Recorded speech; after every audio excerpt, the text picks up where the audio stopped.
Bonjour à tous. Aujourd'hui, nous allons voir ensemble comment accélérer et optimiser les performances de Lightroom en 10 étapes.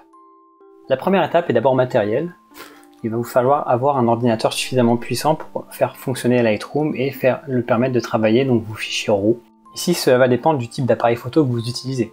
Si vous utilisez un réflexe plein format avec un capteur de 36 mégapixels, ce ne sera pas la même chose que si vous utilisez un appareil photo compact avec un capteur de 15 mégapixels.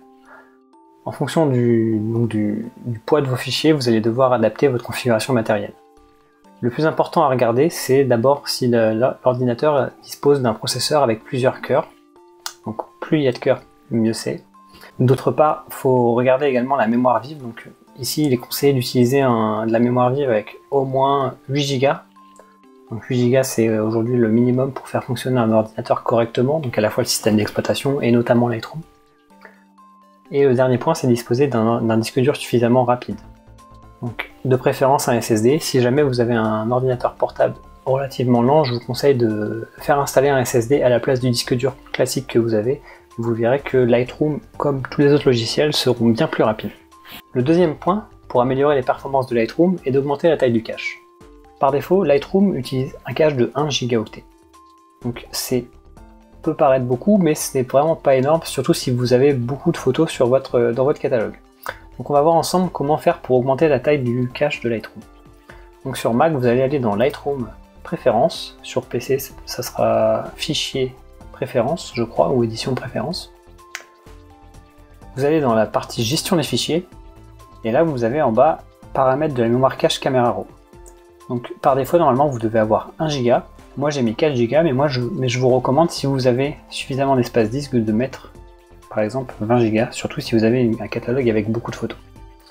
Le deuxième point, c'est de stocker donc ce cache, la mémoire cache, sur un disque dur différent du disque dur système que vous utilisez pour faire tourner votre ordinateur. Alors là, si vous avez un ordinateur portable avec un seul disque dur, vous allez être coincé. Mais si vous avez une tour avec plusieurs disques durs, vous pouvez cliquer sur sélectionner et utiliser un autre disque dur, par exemple sur lequel vous stockez vos données, pour installer le cache. Donc ça permettra en fait d'accélérer Lightroom et notamment son accès au cache. Troisième point, créer plusieurs catalogues Lightroom. Alors non, justement ce conseil n'est pas appliqué, puisqu'aujourd'hui Lightroom en fait permet d'utiliser donc un seul catalogue avec un grand nombre de photos. Alors il y a quelques années c'était pas forcément le cas, puisqu'on avait souvent des ralentissements lorsqu'on avait un catalogue qui commençait à avoisiner les 20 000 photos. Mais Adobe a fait pas mal de progrès donc, sur la base de données des catalogues Lightroom. Et aujourd'hui, il n'y a plus vraiment besoin donc, de devoir créer plusieurs catalogues pour garder un Lightroom rapide. Après, rien ne vous empêche donc, de créer différents catalogues, mais pour d'autres raisons. Quatrième point, disposer de suffisamment d'espace libre sur votre disque dur. Ici, il est conseillé de conserver au moins 10 à 15% d'espace libre sur un disque dur. Donc, par exemple, si jamais vous avez votre disque dur système qui fait 500 Go, il est recommandé de conserver toujours un espace de sécurité de 50 Go minimum pour éviter que le disque soit ralenti. Donc si jamais vous avez la possibilité encore une fois d'utiliser un autre disque dur que votre disque dur principal, notamment un disque dur intégré à votre ordinateur, vous pouvez également donc conserver donc votre catalogue Lightroom sur le disque dur système, mais déplacer tous vos fichiers, donc les fichiers JPEG ou RAW, sur un autre disque dur interne de préférence. Si jamais vous n'avez qu'un seul disque dur et que vous voulez mettre vos fichiers sur un disque dur USB par exemple, c'est pas forcément la meilleure idée, à moins d'utiliser donc le cinquième conseil, qui sont donc les aperçus dynamiques. Donc depuis peu, Lightroom a créé quelque chose qui s'appelle les aperçus dynamiques. Donc c'est une sorte de mini fichier RAW qui remplace le fichier RAW de votre image lorsque votre disque dur est déconnecté. Donc c'est très utile par exemple si vous êtes en voyage et que vous n'avez pas accès à l'ensemble de vos photos. Si vous avez créé des aperçus dynamiques dans votre bibliothèque Lightroom, vous allez quand même pouvoir travailler sur vos images sans avoir accès aux fichiers d'origine. Ensuite, lorsque vous revenez chez vous ou que vous rebranchez votre disque dur avec les données, là, tous les changements que vous avez faits sur votre image vont être appliqués au fichier RAW de base. Là, sur ces images-là par exemple, on voit que je n'ai que la photo d'origine. Par contre, si je clique sur photo d'origine justement, Lightroom me propose de créer un aperçu dynamique pour la photo. Je peux créer un aperçu dynamique. Et voilà, Lightroom, comme vous voyez, est en train de créer l'aperçu dynamique. Ce qui veut dire que si jamais cette photo-là était stockée sur un autre disque dur que mon disque dur où se trouve le catalogue, et ben j'aurai quand même accès à l'aperçu dynamique et pas à la photo d'origine. Vous pouvez appliquer ce réglage dès l'importation, donc ce qu'on va voir un peu plus tard quand on va parler des tailles d'aperçu. Sixième point, optimiser le catalogue Lightroom. Donc, à force de créer des aperçus, de copier des photos, d'en supprimer également, Lightroom se ralentit, donc on va dire que c'est mécanique, mais heureusement Lightroom a une option qui s'appelle optimiser donc le catalogue, qui est très très utile. Donc pour l'utiliser, vous cliquez sur optimiser catalogue. Là donc Lightroom vous indique la dernière fois que le catalogue a été optimisé, donc moi je l'ai fait juste avant de faire cette vidéo. Là vous cliquez sur optimiser le catalogue.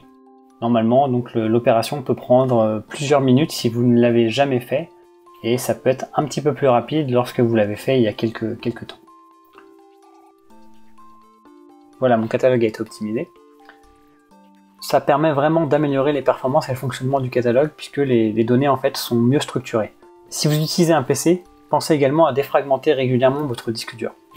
Septième point, utilisez la bonne taille d'aperçu. Alors les aperçus sont les vignettes qu'on voit donc un peu partout dans Lightroom, donc ça c'est un aperçu. Ça c'est un aperçu également. Et donc on les retrouve même quand on affiche la photo en plein écran, donc ça c'est un aperçu aussi. Donc il y a différents formats d'aperçus dans Lightroom. Donc on va les voir par exemple quand on fait fichier importer des photos ou des vidéos. On va voir que Lightroom ici vous propose de créer des aperçus. Donc on a aperçu minimum, aperçu fichier annexe incorporé, aperçu standard ou aperçu 1 pour 1. Donc le minimum c'est un aperçu qui est plutôt petit et qui n'est pas vraiment recommandé pour Lightroom, puisque dès que vous allez essayer d'afficher votre photo relativement grand, Lightroom va vous créer un aperçu standard. Donc pour moi le mieux c'est d'utiliser l'aperçu standard ou bien l'aperçu 1.1 si jamais vous faites souvent des zooms à 100% dans votre image, puisqu'en fait en les créant donc à l'importation, vous allez peut-être passer un peu plus de temps dans l'importation, donc Lightroom va mouliner pendant un peu plus de temps, mais ensuite lorsque vous allez naviguer dans votre bibliothèque Lightroom, ça va être beaucoup plus fluide, beaucoup plus réactif, et vous n'allez pas devoir attendre à chaque fois avec un petit symbole chargement disant que la photo est en train de se charger. Par contre, il y a quelque chose d'important à faire, c'est de régler les aperçus standards. Donc pour cela, on va aller dans Lightroom, paramètres du catalogue, gestion des fichiers. Donc là, vous voyez qu'on a taille d'aperçu standard. On peut choisir différentes tailles. Donc là, mes aperçus standards sont à 1440 pixels. Alors cette taille-là est à choisir en fonction de la taille de votre écran. Par exemple, si jamais vous avez un écran avec donc c'est la largeur de votre écran qui est très très importante, par exemple au-delà de 2000 pixels, et vous devriez créer un aperçu de 2048 pixels et non pas de 1440. Dans la dernière version de Lightroom, en fait, il nous propose de créer des tailles d'aperçus standards automatiques, puisque Lightroom détecte la taille de l'écran. Donc là, je suis sur un écran Retina, donc avec 2560 pixels de largeur, et Lightroom me propose de créer des aperçus standards de 2560 pixels de largeur. Ensuite, la qualité de l'aperçu, alors là, élevé ça sert à rien, moyen c'est bien, faible pourquoi pas. C'est tout simplement en fait le niveau de compression du fichier JPEG qui servira à l'aperçu. Donc pour afficher une image comme ça, vous n'avez pas forcément besoin d'avoir un aperçu d'une qualité élevée. Donc conserver moyen, et c'est important. Et dernier point, supprimer systématiquement les aperçus 1 pour 1. Donc on a le choix entre après un jour, après une semaine, après 30 jours ou bien jamais. Alors là c'est un point assez important. Si jamais vous avez besoin de travailler sur vos photos, la création d'aperçus 1.1 est très intéressante, mais par contre ça prend beaucoup de place. Donc Lightroom vous propose donc de les supprimer après une certaine période. Donc là ça va dépendre vraiment de votre mode de travail. Si jamais vous travaillez pendant seulement une journée après avoir importé vos photos et après vous n'y touchez plus, vous pouvez choisir après un jour. Moi je trouve que c'est relativement court. Je pense qu'après 30 jours c'est plutôt pas mal si on a le temps d'avoir travaillé ces photos, et après on ne va pas y toucher, on n'a pas besoin de naviguer dedans de manière très fluide. Ça permet de conserver encore pas mal d'espace sur votre disque dur. Donc voilà pour les aperçus. Le point suivant, c'est de ne pas enregistrer les métadonnées et les corrections sur le fichier RAW dans des fichiers XMP. Donc là par exemple, si je vais sur cette image dans le Finder, dans l'explorateur fichier, on voit que j'ai mon fichier RAW, j'ai mon fichier JPEG et j'ai mon fichier XMP. Donc là je l'ai fait exprès en fait, mais donc Lightroom vous propose d'ajouter les métadonnées, par exemple si vous rajoutez des mots-clés, si vous dites ou des légendes, si vous appliquez donc des corrections, ça il va vous proposer de l'ajouter. Alors soit dans le fichier RAW, s'il s'agit d'un format DNG, soit donc dans le catalogue, s'il s'agit d'un fichier RAW propriétaire, ou bien donc via un petit fichier XMP comme on vient de le voir. Alors le fichier XMP il est intéressant si jamais vous avez besoin de travailler vos fichiers, donc vos images dans Bridge ou dans Camera Raw, mais si jamais vous restez que dans Lightroom et que vous ne travaillez pas vos photos ailleurs, autant garder donc les métadonnées dans le catalogue Lightroom et ne pas créer de fichier XMP à part. Donc il suffit d'aller dans Lightroom, paramètres du catalogue, métadonnées. Et ici vous voyez que vous pouvez choisir d'écrire automatiquement les modifications au format XMP dans les fichiers annexes. Si vous décochez cette case, les modifications donc seront ajoutées directement donc dans votre catalogue Lightroom, mais comme il l'indique, elles ne seront pas systématiquement visibles dans d'autres applications. Donc si jamais vous voulez travailler sur un RAW que vous avez déjà donc travaillé et corrigé dans Lightroom avec une application externe et que vous n'avez pas de fichier XMP, ben là l'application externe ne va pas forcément voir toutes vos corrections donc appliquées au RAW. Donc voilà, c'est quelque chose à choisir en fonction de votre pratique. Donc le 8e point, c'est toujours utiliser la version la plus récente de Lightroom.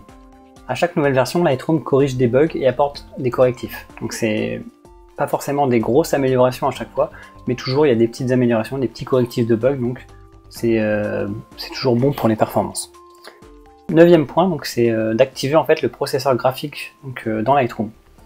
Donc dans les préférences de Lightroom, vous allez dans Performance, et là vous avez donc une option qui est à cocher, qui est utiliser un processeur graphique. Donc selon votre ordinateur, cette option-là va être intéressante à cocher. Alors moi je suis un ordinateur portable avec un processeur graphique intégré, donc c'est pas forcément quelque chose de très puissant, mais en le cochant on va apporter un peu plus de fluidité puisque Lightroom va non pas utiliser uniquement donc, le processeur de votre ordinateur, mais va également utiliser la puissance qu'il y a dans la carte graphique de votre ordinateur. Voilà, avec ces 10 conseils, Lightroom devrait aller beaucoup plus vite. Si jamais vous avez également des idées qui n'ont pas été abordées dans la vidéo, n'hésitez pas à les laisser en commentaire. A bientôt!